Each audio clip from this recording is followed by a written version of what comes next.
पहले आपने देखा होगा कि 11 तारीख को एक अल्टीमेटम दिया गया जिसमें कहा गया कि 16 तारीख तक आंगनबाड़ी बहनों को हर हाल में काम पर वापस लौटना है, लेकिन आंगनबाड़ी बहनों ने सरकार की बातों को नहीं सुना और अपने आंदोलन को जारी रखा। उसी के क्रम में फिर से एक नोटिस दिया गया कि आंगनबाड़ी बहनों को 20 तारीख तक हर हाल में अपने काम पर वापस लौटना है, लेकिन आंगनबाड़ी बहनों ने दूसरी बार भी सरकार की बातों को नहीं सुना और अब फिर से एक अल्टीमेटम सरकार की तरफ से दिया गया है। सेविका सहायिकाओं को दशहरा तक काम पर लौटने का अल्टीमेटम बिहार सरकार की तरफ से दे दिया गया है।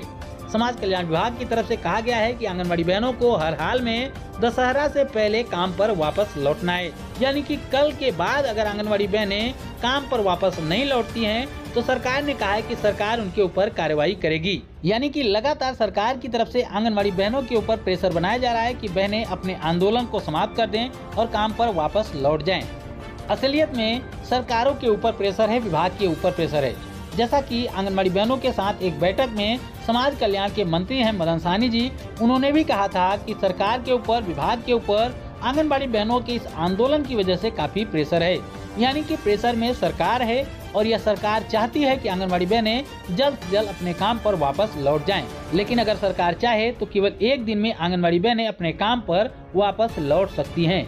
केवल सरकार आंगनबाड़ी बहनों की सभी मांगों को मान ले, क्योंकि इस बार आंगनबाड़ी बहनों ने केवल अपनी तरफ से 5 मांगों को ही सरकार के सामने रखा है। तो अगर सरकार आंगनबाड़ी बहनों की ये 5 मांगे मान लेती है, जिसमें से एक मांग केंद्र सरकार के लिए है, तो यानी कि बिहार सरकार को केवल 4 मांगों को ही पूरा करना है। तो अगर सरकार आंगनबाड़ी बहनों की 4 मांगों को पूरा कर देती है तो आंगनबाड़ी बहनें स्वतः ही अपने काम पर वापस लौट आएंगी।